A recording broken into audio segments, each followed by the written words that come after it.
الحمد لله نحمده ونستعينه ونستغفره ونؤمن به ونتوكل عليه ونعوذ بالله من شرور أنفسنا ومن سيئات أعمالنا من يهده الله فلا مضل له ومن يضلل فلا هادي له وأشهد أن لا إله إلا الله وأشهد أن محمدًا عبده ورسوله أرسله بالحق بشيرا ونذيرا بين يدي الساعة من يطع الله ورسوله فقد رشد ومن يعصيهما فإنه لا يضر إلا نفسه ولن يضر الله شيئا أما بعد فإن خير الحديث كتاب الله وخير الهدي هدي محمد صلى الله عليه وسلم وشر الأمور محدثاتها وكل محدثة بدعة وكل بدعة ضلالة وكل ضلالة في النار فأعوذ بالله من الشيطان الرجيم بسم الله الرحمن الرحيم وَلَقَدْ خَلَقْنَا الْإِنسَانَ وَنَعْلَمُ مَا تُوَسْوِسُ بِهِ نَفْسُهُ وَنَحْنُ أَقْرَبُ إِلَيْهِ مِنْ حَبْلِ الْوَرِيدِ إِذْ يَتَلَقَّى الْمُتَلَقِّيَانِ عَنِ الْيَمِينِ وَعَنِ الشِّمَالِ قَعِيدٌ مَا يَلْفِظُ مِنْ قَوْلٍ إِلَّا لَدَيْهِ رَقِيبٌ عَتِيدٌ وَجَاءَتْ سكرة الموت بالحق ذلك ما كنت منه تحيد ونفخ في الصور ذلك يوم الوعيد وجاءت كل نفس معها سائق وشهيد لقد كنت في غفلة من هذا فكشفنا عنك غطاءك فبصرك اليوم حديد وقال قرينه هذا ما لدي عتيد ألقيا في جهنم كل كفار عنيد مناع للخير معتد مريب الذي جعل مع الله إلها آخر فألقياه في العذاب الشديد قال قرينه ربنا ما أطغيته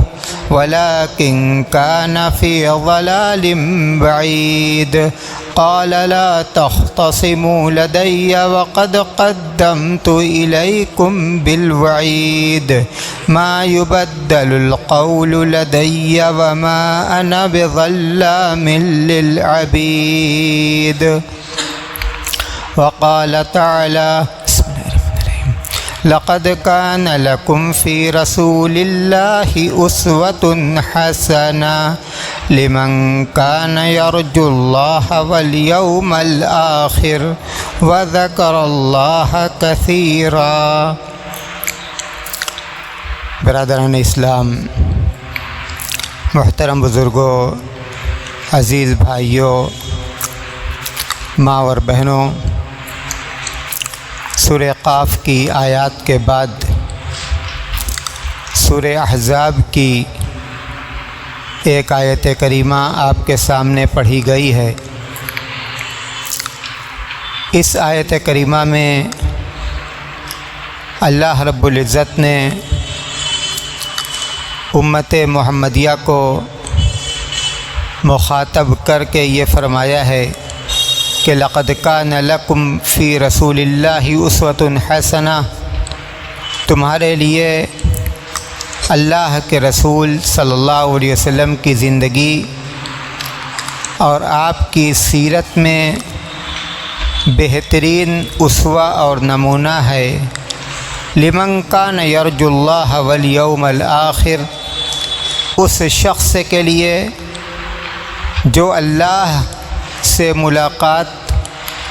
اور آخرت کے دن پر ایمان اور یقین رکھتا ہے، وذکر اللہ کثیرا، اور کثرت کے ساتھ اللہ کا ذکر کرتا ہے۔ اللہ کے رسول صلی اللہ علیہ وسلم کی سیرت طیبہ کو جاننا، اس کو پڑھنا ایک مسلمان کے لیے کتنا ضروری ہے، اس کا اندازہ ہم اس آیت کریمہ سے لگا سکتے ہیں۔ ہمیں چاہیے کہ ہم اللہ کے رسول صلی اللہ علیہ وسلم کی سیرت کا مطالعہ کریں اور اپنے بچوں کو بھی اللہ کے رسول صلی اللہ علیہ وسلم کی سیرت کے جاننے اور پڑھنے کی ترغیب دیں۔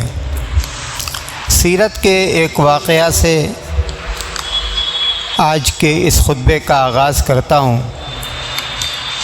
نبوت کے 10ویں سال، جس کو عام الحزن کہا جاتا ہے، غموں کا سال، اس سال اللہ کے رسول صلی اللہ علیہ وسلم کی رفیقہ حیات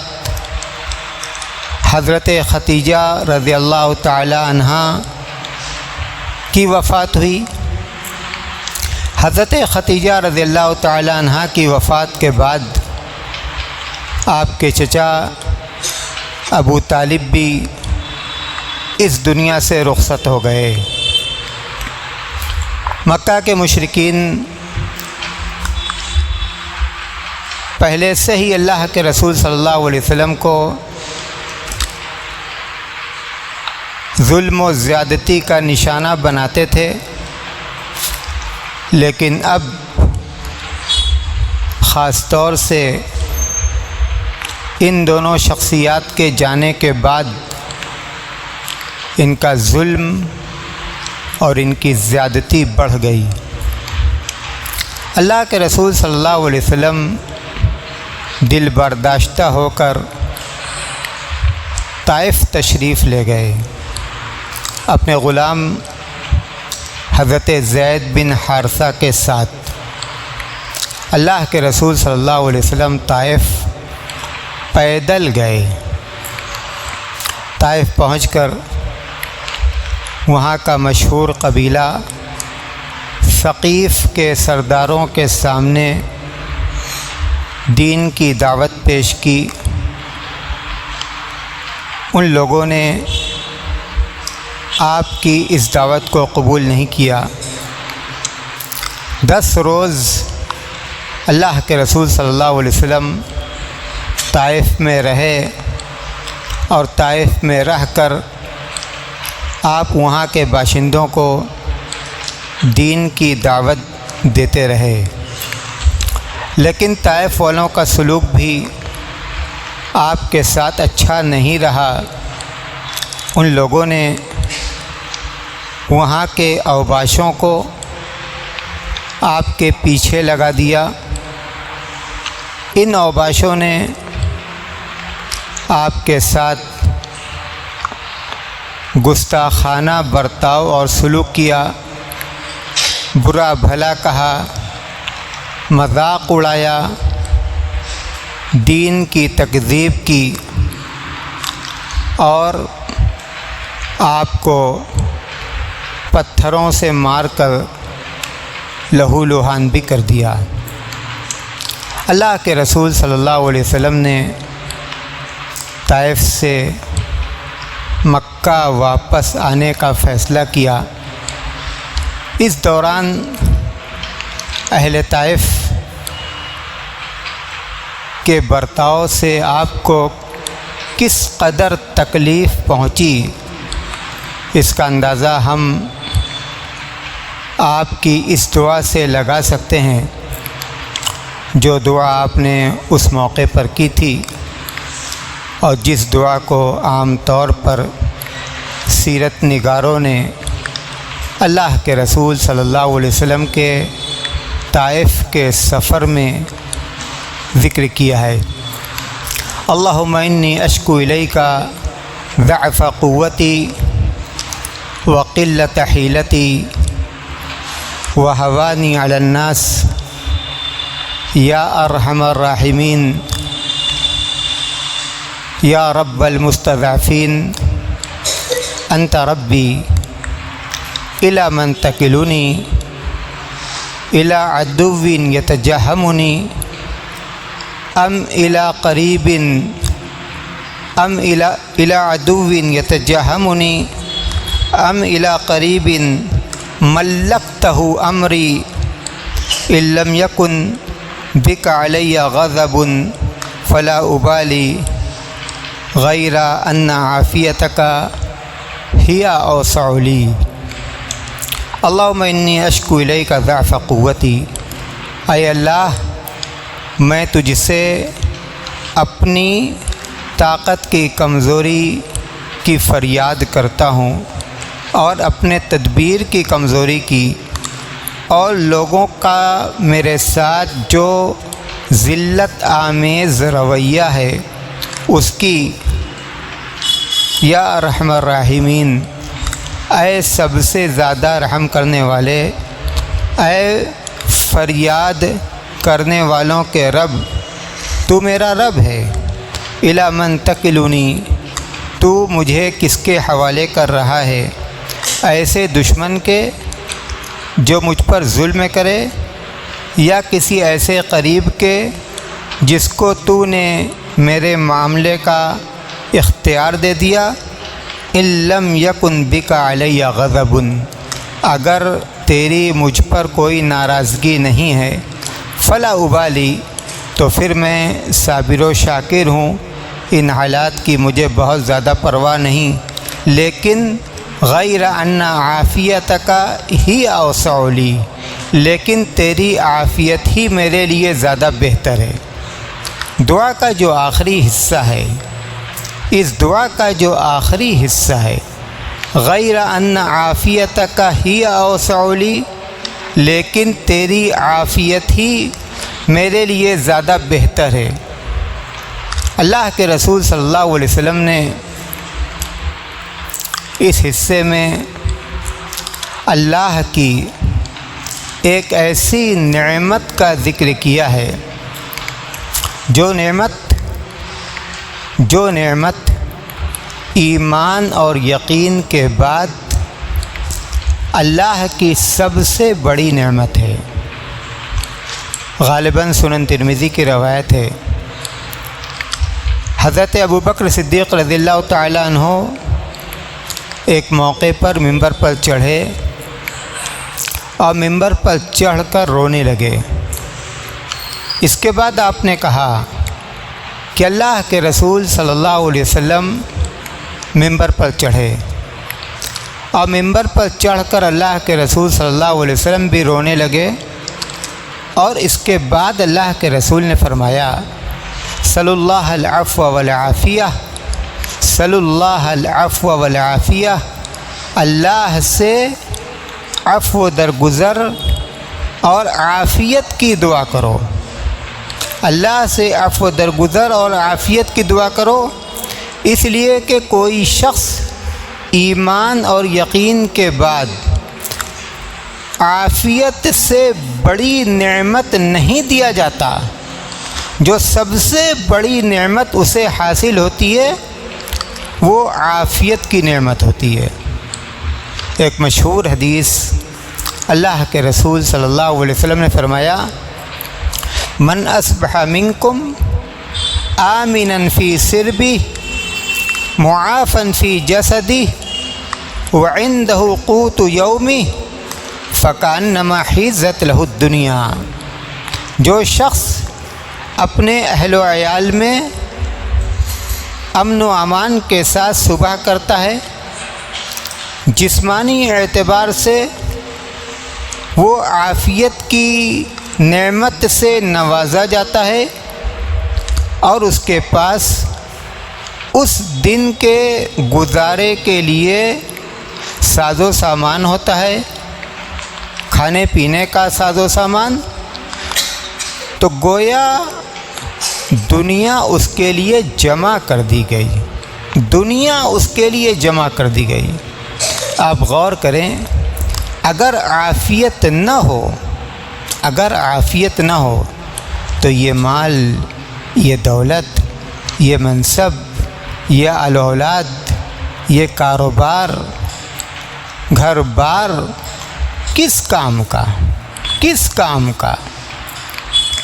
حجاج بن یوسف نے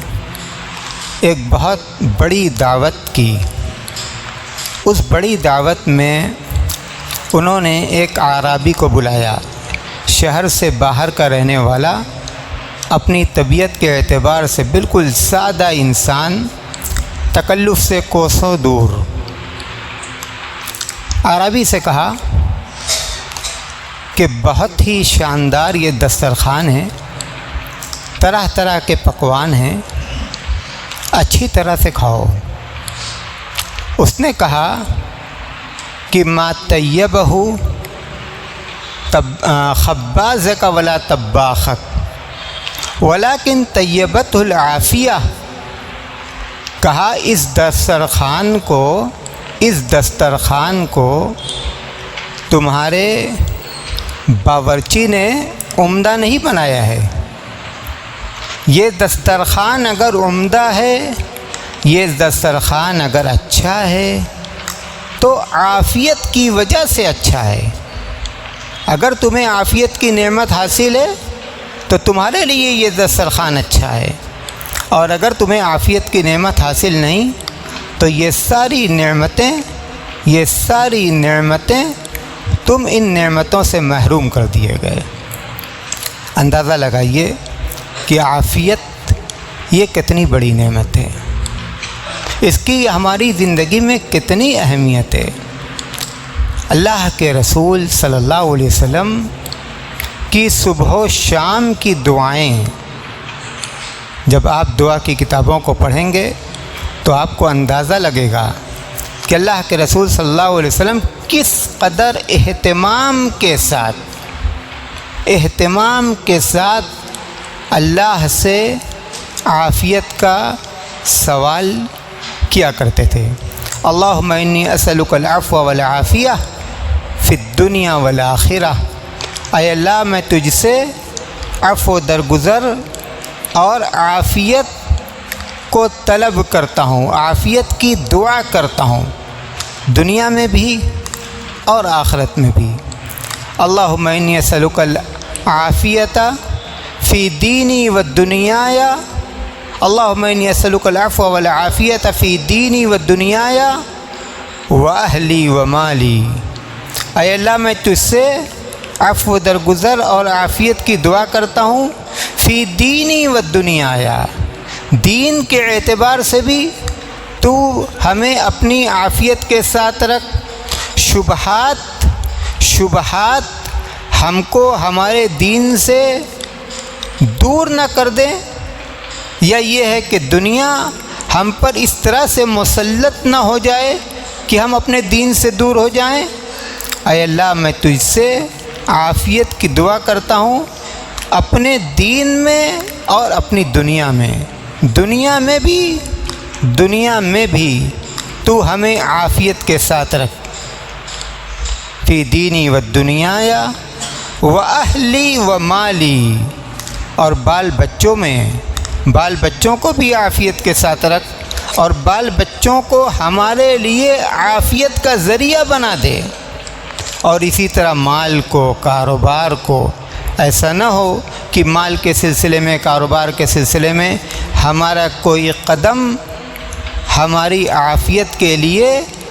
خطرہ بن جائے۔ اسی طرح ایک دوسری دعا اللہ کے رسول صلی اللہ علیہ وسلم کی، اللہم عافنی فی بدنی، اللہم عافنی فی سمعی، اللہم عافنی فی بصری، لا الہ الا انت۔ اے اللہ تو مجھے عافیت کے ساتھ رکھ جسمانی اعتبار سے، اے اللہ تو مجھے عافیت دے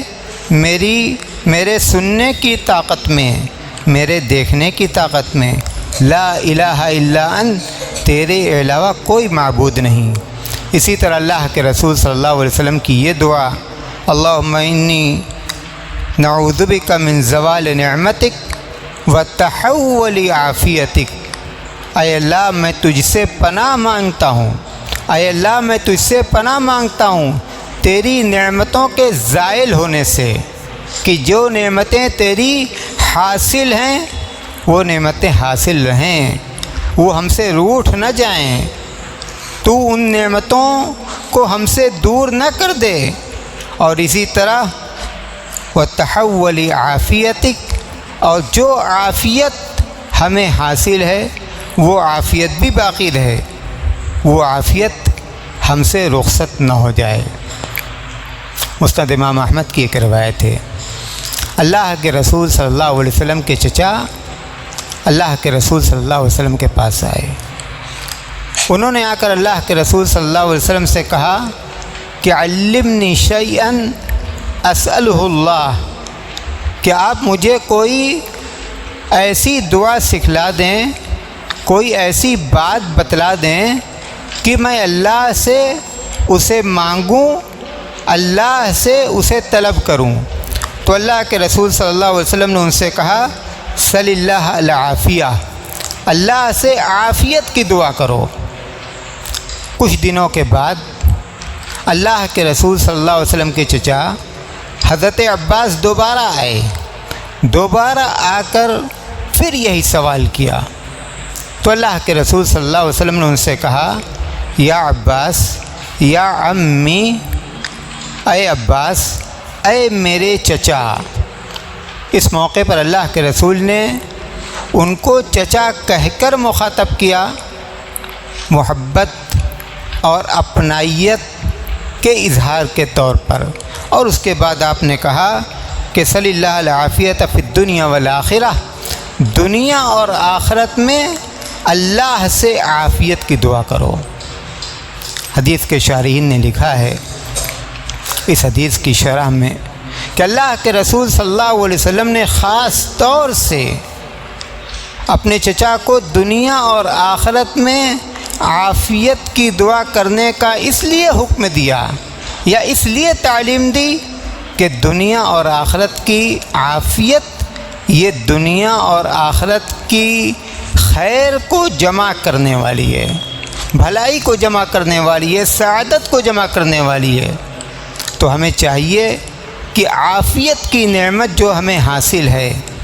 ہم اس نعمت کی اہمیت کو سمجھیں، ہم اس نعمت کی قدر کریں، اور ایسا کوئی کام نہ کریں جس سے وہ نعمت ہم سے چھین لی جائے۔ سلف میں سے ایک شخص، ان سے یہ منقول ہے، انہوں نے کہا کہ اللہ تبارک و تعالیٰ سے زیادہ عافیت کی دعا کرو۔ کہا کہ اس لیے کہ اگر کوئی شخص عافیت کے ساتھ نہیں ہے، پریشان حال ہے، تو وہ عافیت کی دعا کرے، اس لیے کہ ممکن ہے کہ جس پریشانی میں ہے اس سے بڑی پریشانی بھی اس پر آ سکتی تھی، اس سے بڑی پریشانی بھی اس پر آ سکتی تھی، یا اس سے بڑی پریشانی بھی اس پر آ سکتی ہے۔ اور جو عافیت کے ساتھ ہے اسے چاہیے کہ بدرج اولا وہ عافیت کی دعا کرے، اس لیے کہ اس بات کی کوئی ضمانت نہیں کہ کل کسی وجہ سے اللہ تبارک و تعالیٰ اس کو امتحان اور آزمائش میں ڈال دے اور اس کی عافیت اس سے رخصت ہو جائے۔ اس لیے عافیت کی اہمیت کو سمجھنا چاہیے اور عافیت کی قدر کرنی چاہیے۔ عافیت کی اہمیت کو سمجھنے کے لیے اور عافیت کی قدر کرنے کے لیے یہ ضروری ہے کہ ہم اپنے آپ کو دیکھیں، ہم اپنے معاملات کو دیکھیں۔ دوسروں کے ساتھ ہمارے جو معاملات ہیں، ایسا تو نہیں کہ ہمارا کوئی سلوک، ہمارا کوئی برتاؤ، ہمارا کوئی معاملہ کسی دوسرے کی عافیت کو نقصان پہنچا رہا ہو۔ مومن کی شان یہ بتائی گئی کہ لا یؤمن احدکم حتی یحب لاخیہ ما یحب لنفسہ، تم میں سے کوئی شخص اس وقت تک مومن نہیں ہو سکتا جب تک کہ وہ اپنے لیے اسی بات کو پسند کرے جب تک کہ وہ دوسروں کے لیے اسی بات کو پسند کرے جو اپنے لیے پسند کرتا ہو۔ کون ایسا شخص ہے جو یہ چاہتا ہو کہ اس کی عافیت رخصت ہو جائے، وہ پریشان حال ہو جائے، صحت و تندرستی کے اعتبار سے، اولاد کے اعتبار سے، کاروبار کے اعتبار سے یا کسی اور اعتبار سے؟ کوئی شخص ایسا نہیں چاہتا۔ ہر شخص کو اس کی عافیت پسند ہے۔ جب ہم یہ چاہتے ہیں کہ جو عافیت، جو وسعت، جو سہولت اللہ کی جانب سے ہمیں حاصل ہے وہ ہمارے ساتھ باقی رہے اور اس میں اضافہ ہوتا رہے، اس میں برکت ہوتی رہے، تو ہم اپنے دوسرے بھائی کے لیے ایسا کیوں چاہیں کہ اس کی عافیت رخصت ہو جائے؟ اگر ہم نے جان بوجھ کر کسی کی عافیت کو نقصان پہنچانے کی کوشش کی، اگر ہم نے جان بوجھ کر کسی کی عافیت کو نقصان پہنچانے کی کوشش کی، تو اللہ کا یہ جو نظام ہے وَجَزَاءُ سَيِّئَةٍ سَيِّئَةٌ مِثْلُهَا، کہ برائی کا بدلہ اسی جیسا برا ہوتا ہے، اللہ کے اس نظام کو ہمیں بھولنا نہیں چاہیے۔ اور قرآن کریم کی اس آیت کریمہ کو بھی انہم یکیدون کیدا واکید کیدا، کہ وہ اپنے تدبیر میں لگے ہوئے ہیں اور عرش والا اپنی تدبیر میں لگا ہوا ہے۔ عرش والا اپنی تدبیر میں لگا ہوا ہے۔ اللہ ہمارے ظاہر کو بھی جانتا ہے، اللہ ہمارے باطن کو بھی جانتا ہے، باطن کو بھی جانتا ہے، دل کے اندر کیا ہے، کس نیت سے کون سا کام کر رہے ہیں۔ اللہ سے یہ باتیں ڈھکی چھپی نہیں ہیں۔ تو جس طرح سے ہم اپنے لیے خیر پسند کرتے ہیں، جس طرح سے ہم اپنے لیے عافیت پسند کرتے ہیں، جس طرح سے ہم اپنے لیے بھلائی پسند کرتے ہیں، اچھائی پسند کرتے ہیں، سہولت پسند کرتے ہیں، ترقی پسند کرتے ہیں، اسی طرح سے ہم اپنے بھائی کے لیے چاہے وہ رشتے کے اعتبار سے بھائی ہو یا دین کے اعتبار سے بھائی ہو،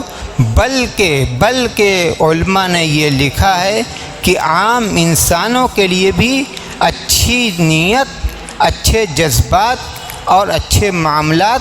مسلمانوں کو کرنا چاہیے۔ اللہ تبارک و تعالی ہماری اصلاح فرما دے۔ جو خامیاں اور کوتاہیاں ہمارے اندر پیدا ہو گئیں، بار الہ اپنی رحمت سے تو ان خامیوں کو دور کر دے، ہمارے دلوں کو پاک کر دے، ہمارے اعضاء و جوارح کو غلط کاموں سے پاک اور محفوظ رکھ، جب تک زندہ رکھ، اسلام پر چلنے والا بنا کر زندہ رکھ، جب موت آئے تو ایمان پر آئے۔ وآخر دعوانا ان الحمد للہ رب العالمین۔